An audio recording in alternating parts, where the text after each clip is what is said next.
오늘은 마가복음 1장 16절에서 20절까지 말씀 묵상합니다. 1장 16절에서 20절까지 말씀 있습니다. 갈릴리 해변으로 지나가시다가 시몬과 그 형제 안드레가 바다에 금을 던지는 것을 보시니 그들은 어부라. 예수께서 이르시되 나를 따라오너라. 내가 너희로 사람을 낚는 어부가 되게 하리라 하시니 곧 그물을 버려두고 따르니라. 조금 더 가시다가 세베대의 아들 야고보와 그 형제 요한을 보시니 그들도 배에 있어 그물을 깁는데 곧 부르시니 그 아버지 세베대를 품꾼들과 함께 배에 버려두고 예수를 따라가니라. 아멘. 예수께서 제자들을 부르심. 자신을 낮추고 오직 그리스도를 증거하며 높이는 일에 충성하고 헌신했던 세례 요한. 요단강에서 세례받으시는 예수 그리스도를 보고 세상 죄를 지고 가는 어린 양이다 증거하게 됩니다. 세례 요한의 사역, 오직 예수님을 증거하고 예수님을 주목하게 하고 그를 따르도록 함으로써 이제 자신은 주어진 사명을 완수하고 역사 속에 사라지게 됩니다. 하나님께서 예수 그리스도를 이 땅에 보내신 뜻, 하나님을 떠나 죄와 사망에 처한 모든 사람들을 향한 하나님의 뜻, 이것이 이제 복된 소식 복음인데 그리스도로 인해서 죄사함과 구원, 또 하나님의 대접을 받는 하나님 나라의 회복과 거룩한 백성으로 하나님과 동행하게 하는 것입니다. 그래서 하나님의 돌보심과 보호하심과 인도하심 속에 살다가 영원한 천국에서 영생목락을 누리도록 하는 것, 이것이 복음의 핵심이죠. 그래서 하나님의 나라가 가까이 왔다. 하나님의 나라에 들어가기 위해서는 복음을 믿어야 회개와 믿음인데요. 회개하고 복음을 믿어라. 회개와 믿음.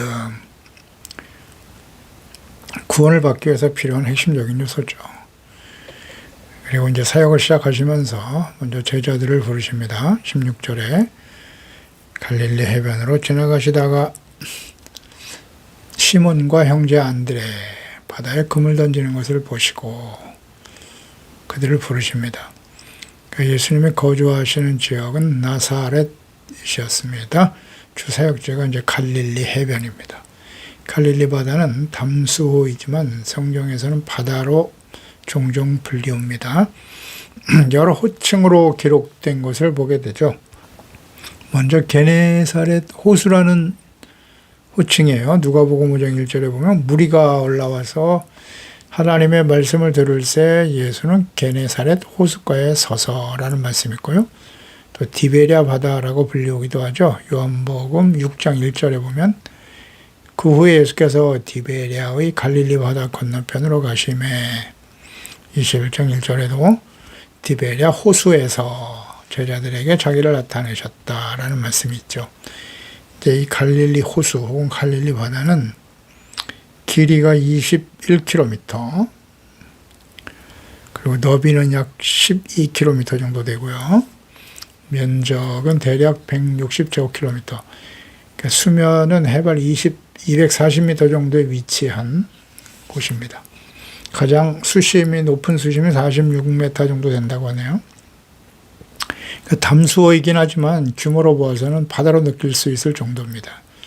이곳에는 여러 종류의 고기들이 많이 서식하고 있었고 그로 인해서 업이 성행하고 있었습니다.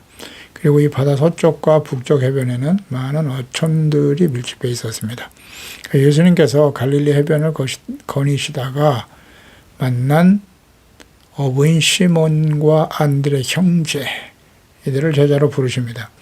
그들이 부르심을 받은 것은 어부로서 자신의 일에 열중하고 있을 때였습니다. 그런데 이 형제들이 예수님을 메시아로 믿고 따르기 시작한 것은 요단강에서 이들에게 예수께서 바로 메시아라고 가르쳐준 세례 요한으로 말미암은 것이죠. 요한복음 1장 35절에 보면 이튿날 요한이 자기 제자 중 두 사람과 함께 섰다가 예수께서 거니심을 보고 말하되 보라 하나님의 어린 양이로다. 두 제자가 그의 말을 듣고 예수를 따르거늘. 이 중에 한 사람이 이제 안드레죠. 안드레가 이제 베드로에게 세례 요한에 대해서, 세례 요한이 전해준 말, 그리스도에 대한 말을 듣게 하죠.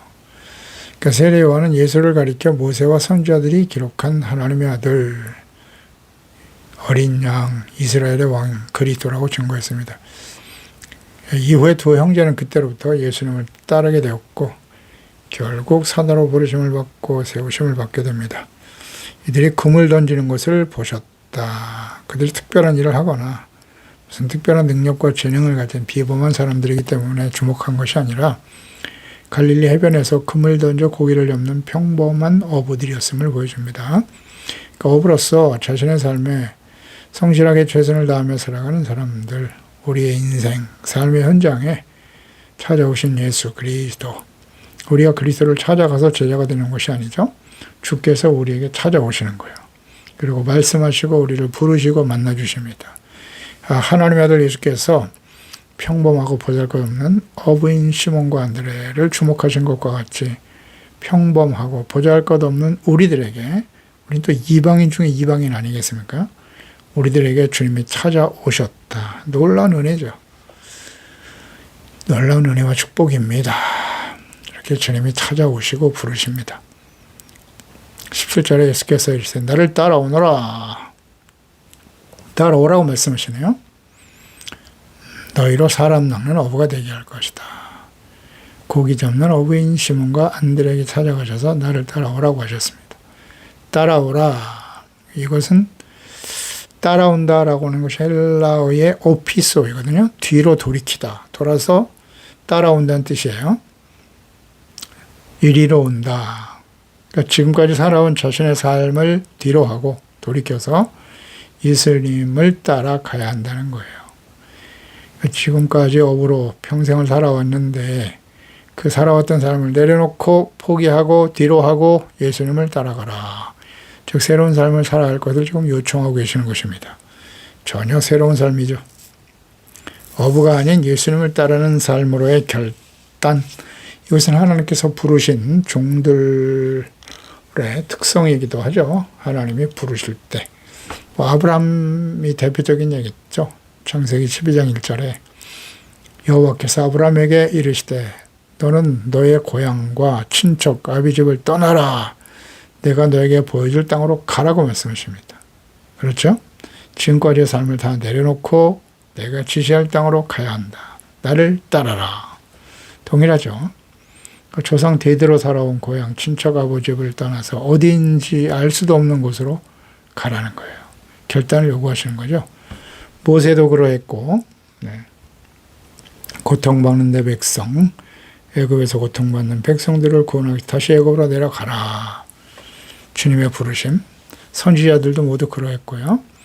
모든 하나님의 종들은 이렇게 특별한 사명을 위해서 하나님께서 지금까지의 삶을 다 내려놓고 하나님의 말씀에 순종하도록 부르십니다. 예수께서 찾아오시고 나를 따르라고 말씀하시고 결단하게 하시는 것입니다. 예수님께서 막연히 부르시는 것이 아니라 하나님의 부르심에는 분명한 목적이 있습니다. 주님의 부르심에 결단하고 따를 것인가 선택해야 하는 것이죠.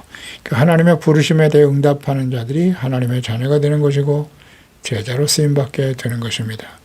예수 그리스도를 믿고 구원받은 하나님의 자녀들은 모두 예수께서 찾아오셔서 부르시고 그 부르심에 응답하고 순종한 사람들입니다. 그렇지 않습니까? 우리 부모가 믿으니까 교회 다니니까 다 그리스도인이 되는 게 아니에요. 예수님 하나님의 자녀가 되는 것이 아니라고요. 로마서 8장 29절에 말씀하죠. 하나님이 미리 하신 자들을 또한 그 아들의 형상을 본받게 하기 위하여. 이게 중요해요. 목적이에요. 하나님의 아들 예수 그리스도를 본받게 하기 위해서 우리를 정하시고 많은 형제 중에서 맏아들이 되게 하려 하심이라 미리 정하신 그들을 또한 부르시고 하나님이 정하신 사람들이에요. 부르신다. 부르신 그들을 또한 의롭다 하시고 의롭다 하신 그들을 또한 영화롭게 하셨다. 예수 그리스도의 십자가 대속의 은혜를 믿고 회개하고 믿음으로 죄사함 받고 의롭다함을 얻고 영화로운 하나님의 자녀가 되게 하셨다.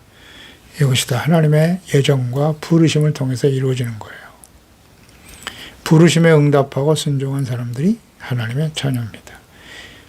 영화로운 하나님의 자녀가 되는 거예요. 그리고 거룩하신 하나님의 형상 예수 그리스도의 모습을 본받고 따르도록 하기 위해서 좀 더 구체적으로 예수께서 시몬과 베드로 제자를 부르신 목적은 내가 너희로 사람 낚는 어부가 되게 할 것이다 라고 부르셨네요. 목적을 분명히 하셨어요. 그러니까 주님의 부르심은 부름받은 그들 자신을 위한 것이 아니라는 거예요. 물론 구원을 위해서 부르시죠. 그러나 그게 전부가 아니라 사명을 주어 부르신다는 사실이에요. 예수님을 이 땅에 보내신 사명과 뜻을 이루기 위해서 죄와 사망으로 멸망의 길을 가고 있는 사람들을 구원하기 위한 부르심이었던 거죠. 실로 예수께서 그들을 부르신 것은 사람들을 임박한 심판으로부터 구해내야 하는 막중한 사명을 맡기시기 위함이었습니다. 그러니까 주님의 부르심에 즉각적인 결단과 순종이 필요하죠. 물고기를 낚는 어부가 아니라 사람 낚는 어부가 된다. 그러니까 사람들을 죄와 사망에서 건져낸다는 것. 낚는다는 건 건져낸다는 뜻이잖아요. 그러니까 죄와 사망에서 건져내어 구원하는 목적으로 부르셨다는 사실이죠. 갈릴리 사람들, 어부. 이 어부는 단순히 여기서 사람을 낚는 어부라고 하셨는데 이 사람은 갈릴리 주변 사람들만이 아니에요. 유대인들에게만 국한되지 않고 하나님의 형상대로 지음받았으나 범죄함으로 하나님과의 관계가 단절된 영적으로 사망에 처한 이 땅의 모든 사람들이죠. 그 모든 사람들 중에 하나인 우리에게 예수께서 성령을 보내주시고 찾아오시고 부르시고 복음을 듣게 하시고 믿어 의에 이르게 하시고 구원받게 하셨다는 사실. 얼마나 감사한 일인가요. 더 나아가서 우리는 이제 하나님의 자녀로 우리를 구원하신 목적에 대해서 항상 생각해야 돼요. 그저 허위호식하고 부귀영화를 누리며 모병장수하기 위해서 우리를 부르신 게 아니라고요. 그 목적에 대한 분명한 이해가 있어야 돼요. 하나님의 부르심에 순종하는 삶을 살아야 하는 것입니다. 에베소서 4장 1절 이하죠. 그러므로 주 안에서 갇힌 내가 너희를 권하노니 너희가 부르심을 받은 일에 합당하게 행하라. 모든 겸손, 온유, 오래 참음, 사랑 가운데 서로 용납하라고. 이를 위해서 부르셨다는 거예요. 평안에 매는 줄로 성령이 하나 되게 하신 것을 힘써 지켜라. 그리고 몸이 하나여 성령도 한 분이시니 이와 같이 너희가 부르심의 한 소망 안에서 부르심을 받았다라고 말씀하셨고요. 골로새 3장 15절 이하에 그리스도의 평강이 내 마음을 주장하게 하라. 너희는 평강을 위하여 한 몸으로 부르심을 받았다. 그러므로 너희는 감사하는 자가 되라 라고 말씀하시죠. 베드로전서 3장 8절 이하에도 마지막으로 말하노니 너희가 다 마음을 같이하여 동정하며 형제를 사랑하고 불쌍히 여기며 겸손하며 악을 악으로 욕을 욕으로 갚지 말고 도리어 복을 빌어라. 이를 위하여 너희가 부르심을 받았다. 이는 복을 이어받게 하려 하심이니라 말씀하고 있죠. 우리의 부르심 목적을 우리는 분명히 이해하고 그에 합당한 삶을 살아가고 있는지를 항상 점검해야 합니다.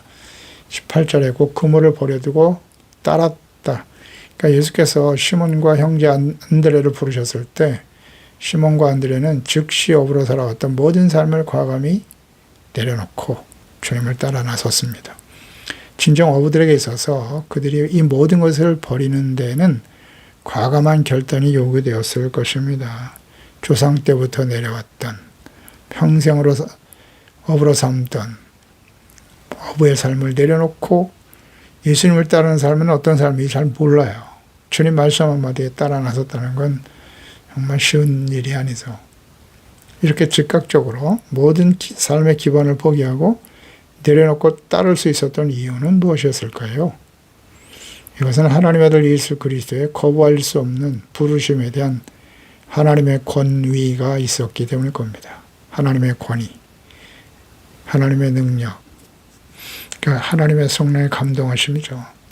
그러니까 하나님의 아들의 권위 앞에 모든 피조물들은 순종할 수밖에 없어요.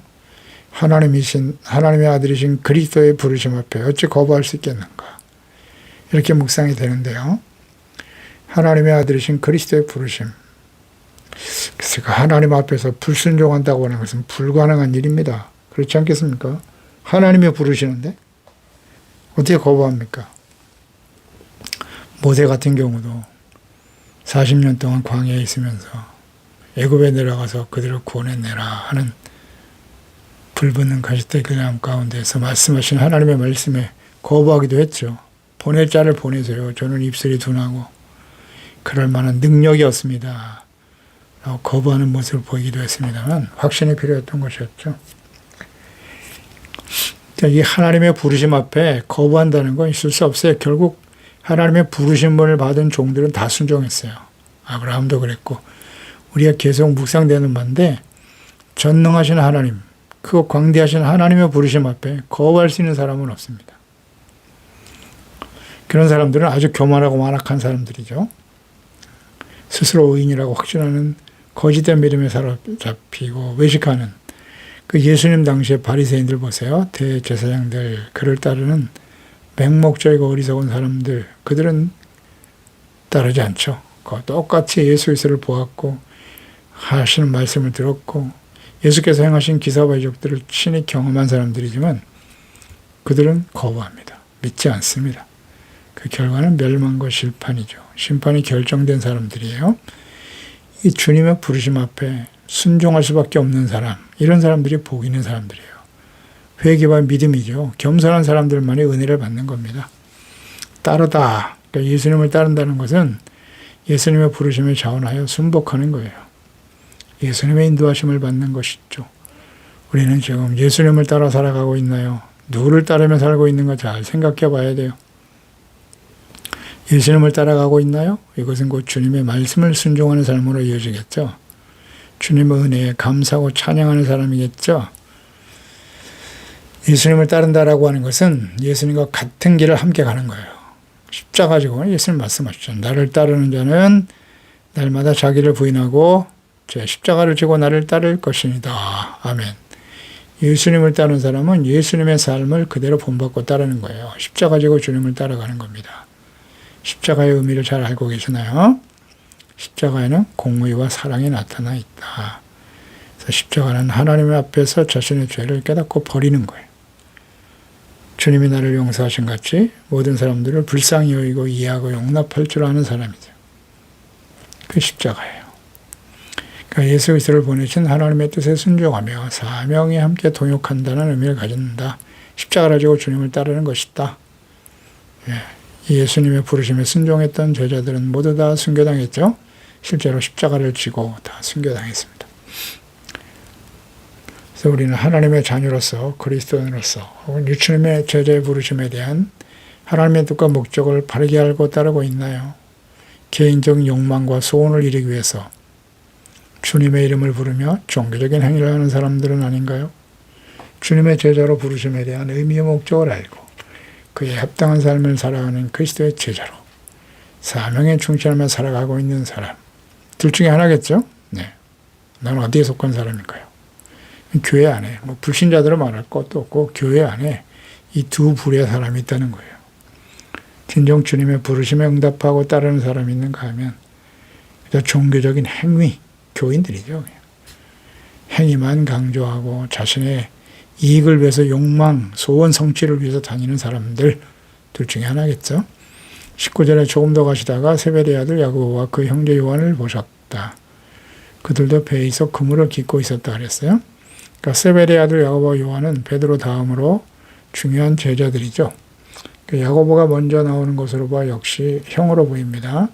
시몬 베드로와 안드레, 야고보와 요한. 야고보는 후에 12사도 가운데 최초로 순교를 당하게 됐죠.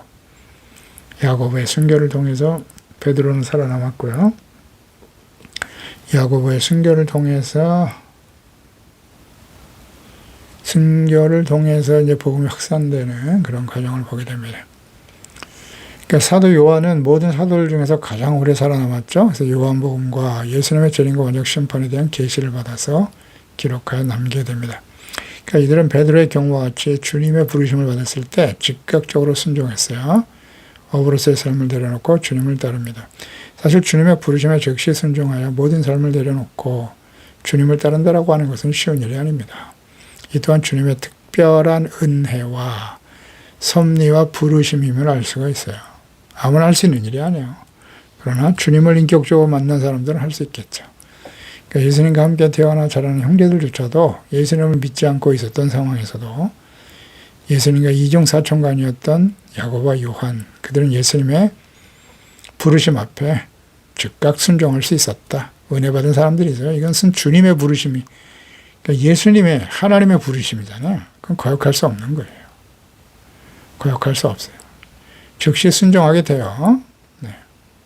그러니까 오히려 예수님의 형제와 친족들은 예수님을 미쳤다고 했잖아요. 마가복음 3장 21절에 나오는데 예수의 친족들이 듣고 그를 붙들러 나오니 이는 그가 미쳤다 하밀러라 그랬거든. 아무나 믿을 수 있는 게 아니에요. 우리가 주님의 부르심을 받아 이제 구원받는 일도 그렇지만 특별히 이제 하나님께서 사명을 주어 주의 종이 되어 목사가 되고 교육자가 되는 일, 목회자가 되는 일, 그 일도 부르심이 있어야 되거든요. 하나님의 콜링. 근데 주님의 부르심에 대한 확신이 없이 오는 사람들, 그것은 하나님의 부르심에 대한 하나님의 부르심 없는 거예요. 주님이 딱 찍어서 부르시면요 부인할 수 없어요. 아, 나는 못 가요. 상황이 어때서. 이건 다 아니에요. 그런 사람들은 주의 종이 될 자격이 없어요. 보세요, 제자들. 부르시니까 즉시 순종하잖아요. 예. 하나님과 그리스도와 인격적인 교제 만남 있는 사람은 주님의 부르심에 대해서 항거할 수가 없어요. 아, 예. 아멘. 아멘이에요. 아멘. 그게 진짜 주의 종이죠. 네, 끝까지 버티다가 사업도 망하고 직장도 안 되고 할 게 없으니까 나오는 그런 사람은 주의 종이 아니에요. 일찌감치 포기하세요. 그런 사람들이 하나님의 부르심과 콜링에 대한 확신도 없는 사람들이 주의 일에 했다가는 자기 자신도 힘들어지고 많은 사람들을 고통과 절망 속에 처하게 하는 거예요. 주님의 부르심 앞에 어떻게 거부를 합니까? 예, 아멘이죠. 제자들 마찬가지예요. 오늘 저희들도 마찬가지예요. 저도 마찬가지예요. 주님이 부르셨을 때 저는 거부하지 않았어요. 오히려 예, 알겠습니다. 즉시 순종이죠. 그게 주님을 만난 사람의 모습 아닌가? 그렇게 생각합니다. 그러니까 이러한 상황에서 그들은 주님의 위엄과 능력과 사랑의 부르심을 조금 더 주저하지 않고 따라 나서잖아요. 이게 정상이에요. 인격적인 살아계신 하나님의 아들을 만났는데 어떻게 거부합니까? 이건 그렇게 설명할 수밖에 없어요. 그렇잖아요. 제자들 입장에서도 조상 때부터 내려온 평생의 업을 내려놓고 주님을 따른다나? 이거 좀 이해가 안 되죠. 이게 어떻게 가능하지? 가능해요. 주님을 만난 사람이라면. 그물을 던져 고기를 잡던 와중에 베드로와 안드레는 부름을 받았고 야고보와 요한은 출애를 위해서 그물을 수선하고 있는 상황에서 주님을 만나요. 그러니까 어떤 종교적 분위기나 헌신의 순간에서가 아니라는 거, 자신에게 맡겨진 생업에 충실하고 있을 때 주님의 부름을 받은 것입니다. 주님께서 부르시는 사람들, 재능이나 학식, 율법이 뛰어난 당시 대제사장, 서기관, 바리새인, 장로들이 있었습니다만 그들을 부르신 것이 아니라 가난하지만 자신의 삶에 성실하게 최선을 다하며 살아가는 어부들, 예수님의 부르심에 즉시 이렇게 순종하고 따를 수 있는 사람들을 부르셨다는 거죠. 당시 의인이라고 자부하고 랍비로 사람들에게 존경받기를 좋아했던 대제사장과 서기관들, 오히려 그들은 어떻게 했어요? 예수의 그리스도이심, 하나님의 아들이심을 부인하고 죽이려고 했잖아요. 요한복음 3장 19절 그 정죄는 이것이다. 그 빛이 세상에 왔는데 사람들이 자기 행위가 악함으로 빛보다 어둠을 더 사랑한 것이다. 악을 행하는 자마다 빛을 미워하고 빛으로 오지 않는데 이는 그 행위가 드러날까 하며 진리를 따르는 자는 빛으로 온다. 이는 그 행위가 하나님 안에서 행한 것임을 나타내려 함이라 하시니라. 아멘입니다. 기도하겠습니다. 하나님 아버지, 하나님께서 예수 그리스도를 이 땅에 보내주시고 예수님이 공생의 사역을 시작하시면서 제자들을 부르신 장면을 우리가 묵상해 봅니다. 삶의 현장에서 어부로서 성실하게 일하고 있던 그들에게 주님이 찾아오셨어요. 그리고 부르셨습니다. 제자들은 그 예수님의 부르심 앞에 즉시 순종하며 일평생 살아왔던 어부로서의 업을 내려놓고 예수님의 말씀에 즉시 따를 수 있었다. 이 어떻게 가능한가? 예수님의 하나님의 아들이시기 때문이에요.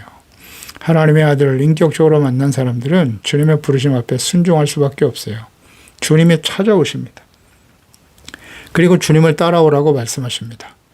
이와 같은 과정을 통해서 오늘 우리를 부르셨어요. 우리에게 찾아오셔서 우리의 인생 속에 예수님이 찾아오시고 제자들 부르신 것처럼 우리를 부르시고 의롭다움을 얻게 하시고 영화로운 하나님의 자녀요 그리스도를 따르는 제자로 삼아주신 것을 감사드립니다. 그래서 주님의 부르심 앞에서 우리는 즉시 순종합니다. 좌고 우면할 것도 없어요. 뒤돌아보지 않습니다. 주님과 함께 십자가를 지고 주님을 따름으로써 우리를 통해서 예수 그리스도를 이 땅에 보내신 목적은 분명합니다. 죄와 사망에 처한 모든 사람들이 복음을 듣고 구원받도록 하기 위해서 아니겠습니까? 그런 거로 우리 자신을 구원하신 하나님의 뜻을 분명히 깨달아 의와 거룩함으로 주의 영광의 빛을 나타내며 이 어둠 속에서 빛된 자녀로 살아가고 우리를 통해서 살아계신 하나님 주 예수 그리스도의 영광을 나타내며 구원과 생명의 복음을 전하는 증인으로서 살아가는 저희들이 되게 하소서. 예수님의 이름으로 기도드리옵나이다. 아멘.